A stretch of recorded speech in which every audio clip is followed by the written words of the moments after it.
সূর্যনি ভালো লাগে না। ভালো লাগার জন্য কে খেতে বলছে সূর্য? যার জন্য বলছি সেটাও তো হচ্ছে না। দীপা তো মাথা থেকে বেরোচ্ছেই না, শুধু মাথার মধ্যে সারাক্ষণ শুধু দীপা দীপা দীপা দীপা দীপা দীপা দীপা দীপা।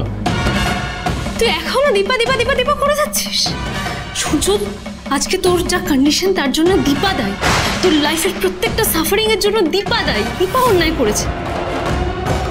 আজকে ওরই জন্য তোর লাইফটা একটু একটু করে শেষ হয়ে যাচ্ছে সূর্য। নে,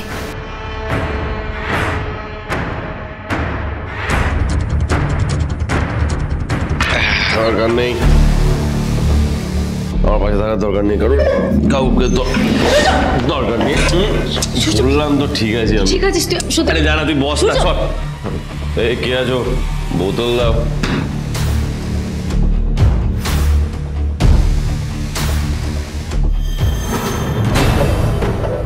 ভেবেছিলাম তোর এই সিচুয়েশনের সুযোগ নিয়ে তোর কাছে যাবো, কিন্তু সেটা যখন হলোই না, তখন দীপাকে তোর থেকে সারা জীবনের মতো দূরে করার ব্যবস্থা আমি নেবই।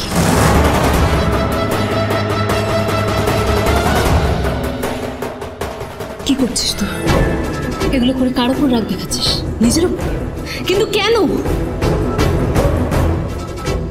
সূর্য, লিসেন টু মি। তোর এই কন্ডিশনের জন্য তুই দায়ী নোস। এটার জন্য একমাত্র যদি কেউ দোষী হয়ে থাকে তাহলে সেটা দীপা। আর যদি কেউ সাফার করে, কেউ কষ্ট পায়, সেটা দীপা পাবে, তুই না।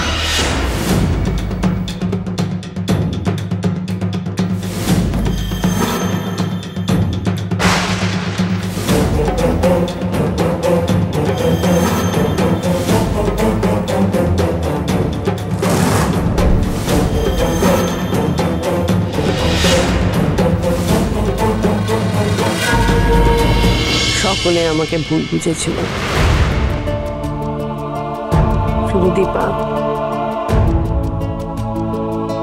দীপা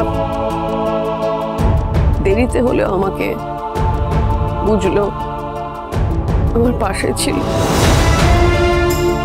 কিন্তু আজও আমি বড় বৌমার সঙ্গে কথা বলবো, ওকে বোঝাবো, বোঝালে ও ঠিক বুঝবে। ওর সর্বনাশের দায় আমি এড়িয়ে যেতে পারবো না।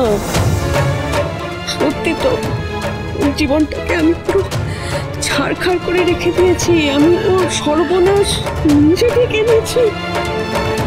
আমি কি করবো আমি জানি না। আমি ওকে কি বলবো? আমার কোনো মুখ নেই ওর সাথে কোনো কথা বলার। আজকে মেয়েটা যখন এত যন্ত্রণা নিয়ে মুখ ফুটে বলছে, আমি কি করবো? আমি বলতে পারছি না। বৌদি তুমি না একটু শান্ত হও। দেখো ও আসুক দাদার সঙ্গে কথা বলো। কোনো লাভ নেই কাকাই। মানে লাভ নেই মানে কি? তুমি কি বলছো এসব? ও কারোর কোনো কথা শুনবে না। কি বলছো তুমি? বাবা বললো শুনবে না? রাগ কত তো স্বাভাবিক, কিন্তু আমি শিওর যে ওর রাগটা পড়ে গেলে না এই সব কিছু। কাকিয়া, আবার দিদি না সব সহ্য করে নিতে পারে। আমি, মা, দিদা ওকে তো ছোট থেকে কম জ্বালাইনি। ও সব অত্যাচার মুখ বুঝে সহ্য করে নিয়েছে। ওকে সাত চরে কোনোদিন রাগ করতে দেখিনি, কিন্তু ওর চরিত্র নিয়ে কথা বললে ওকে মুখ বুঝে সহ্যও করতে দেখিনি কোনোদিন। আমি যদি কোনোদিন ভুল করে রাগের মাথায় ওকে চরিত্র নিয়ে কোনো কথাও বলে থাকি, ও আমাকেও সপটে চর মারতে ছাড়েনি। হ্যাঁ, ওর এই রূপটা এতটাই ভয়ঙ্কর যেটা আপনারা আজকে দেখছেন। কিন্তু সূর্য তো দীপাকে এরকম ভুল আগেও বুঝেছে। ওর চরিত্র তুলেও মানে আগেও এভাবে বলেছে, কিন্তু আজ কাকাই সবকিছুর একটা লিমিট থাকে। আজ হয়তো দিদি সত্যি খুব খারাপ লেগেছে, ও সম্মানে লেগেছে, সেই জন্য ও নিজেকে ঠিক রাখতে পারেনি। আমাদের কথাটা শোনো, আমাদের কোনো মায়ের অবস্থাটা দেখো। কি করছো? মা ছাড়ো না, তুমি এটা নিয়ে চলো পরে কিছু না, তুমি ছাড়ো, ছাড়ো।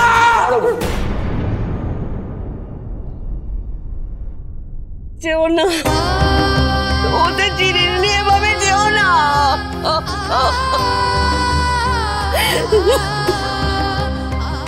এটা করো না তুমি, এটা করো না। আমি জানি আমার আমার মুখ নেই খোয়া যাওয়ার, তবু আমি ভিক্ষে চাইছি তোমার কাছে, এটা করো না। ওদের জিনিস বড় বৌমাকে বুঝিয়ে লাভ নেই, ও বুঝবে না। বোঝাতে আমাকে, আমি শেষ হয়ে গেছি, সব দিক থেকে হেরে গেছি দীপা, আমাকে তুমি নিঃস্ব করো না। আর আমি নিঃস্ব করে দিচ্ছি? আমি আমি তো নিজেই নিঃস্ব হয়ে আছি মা, আপনাকে কি নিঃস্ব করব? আমাকে ফিরিয়ে দিও না দীপা, এগুলো নিয়ে যেও না। আমি তো ফিরিয়ে দিইনি আপনাকে মা, আপনাকে আমি ফিরিয়ে দিইনি বলি আজ আমার এই অবস্থা। তাই আজ আমি বাধ্য হচ্ছি আপনাকে ফিরিয়ে দিতে। আপনি গুরুজন, কিন্তু আজ আপনার কোনো কথাই আমি রাখতে পারবো না। আপনি হাজার প্রার্থনা করুন, হাজার ভিক্ষে চান, কিন্তু আজ আপনাকে দেওয়ার মতো আমার কাছে কিচ্ছু নেই। এভাবে বলুন দীপা, আমি মরে যাব। আমি সবকিছু করেছিলাম তোমাদেরকে এক করার জন্য। এক করবেন বলে সবকিছু করেছে, কিন্তু আজ দেখো আমি একা আপনার সামনে দাঁড়িয়েছি। আমাকে আর একটু সময় দাও, একটু ভরসা করো আমার উপর। এতদিন আমি আপনাকে ভরসা করে এসেছি, কিন্তু আর আপনাকে ভরসা করতে পারছি না। ভরসা করার মতো জায়গাটা আর নেই। দীপা বলছি, এসব তো তোমার অভিমানের কথা, তুমি একবার একটু শোনো। আপনাদের তাই মনে হচ্ছে? মান অভিমান করার মতো আমি আজকে সেই জায়গায় আছি? বৌদিদি, বৌদি প্লিজ তুমি আমাদের কথাটা। এতদিন আমি সবার সব কথা শুনেছি, সবার মন রেখে চলার চেষ্টা করেছি যতটা পেরেছি, কিন্তু আর না। এবার আমার যেটা ঠিক বলে মনে হবে আমি সেটাই করব। বড় বৌমা, বড় বৌমা শোনো, বড় বৌমা, বড় বৌমা, বড় বৌমা।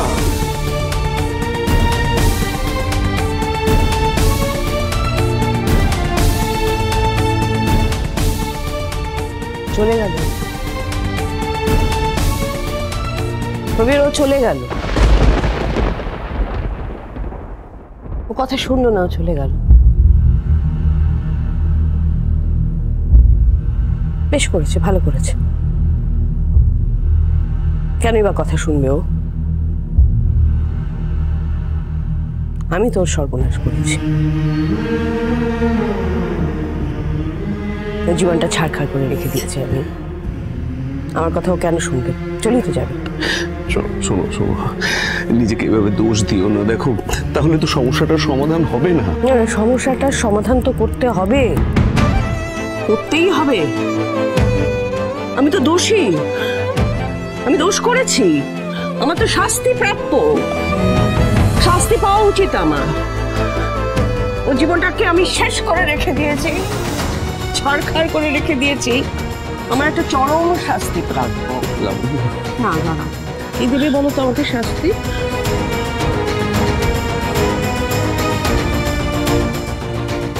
কি দেবে শাস্তি আমাকে? ছোট, তুই বল, তুই তো দেখেছিস, সবকিছু দেখেছিস তো। আমি তো ওর জীবনটা শেষ করে দিলাম, বল আমার একটা শাস্তি প্রাপ্য। না না না না না না না না, একটা শাস্তি প্রাপ্য। কিন্তু কে দেবে বল না, কে দেবে আমাকে? ভাই ভাই চল। কি না না না না, কি বলছিস? আরে আমার একটা শাস্তি প্রাপ্য, আমাকে শাস্তি পেতে হবে। আর কে দেবে শাস্তি? বৌদি প্লিজ, আমি তুমি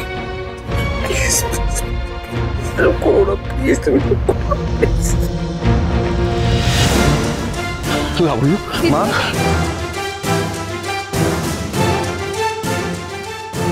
দিদি ভাই, লাবণ্য, দিদি ভাই, লাবণ্য কি খুঁজছো তুমি?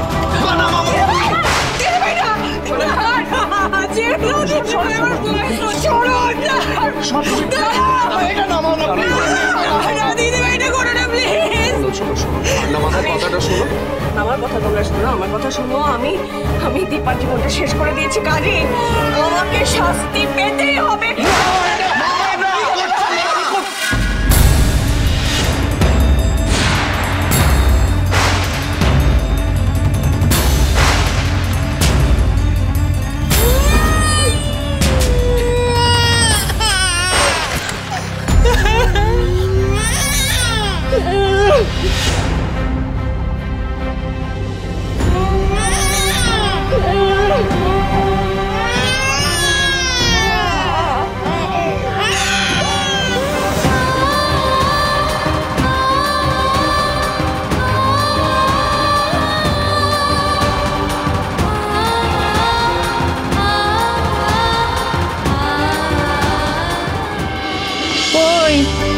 করো দেখি, তোমাদের দুজনকে আমি খাইয়ে দিই। হ্যাঁ করো দেখি। হ্যাঁ মামি আমি খাবো না। তোমার কেন? যা যেন বাবা আমায় খাইয়ে দিত। ও শোনা মা, বাবার জন্য কষ্ট হচ্ছে? মামি আমি বাবা মায়ের কাছে থাকতে চাই। থাকবে শোনা মা, নিশ্চয়ই থাকবে।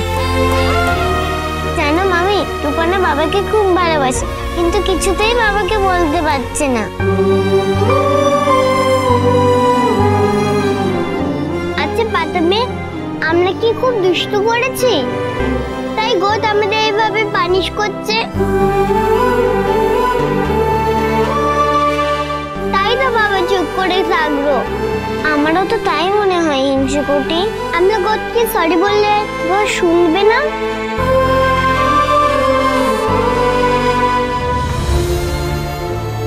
কে বলেছে শোনা মা ঠাকুর তোমাদের উপর রাগ করেছে? ঠাকুর কোনোদিন ছোটদের উপর রাগ করে না। ছোটদের মধ্যেই তো ঠাকুর থাকে, তাই না?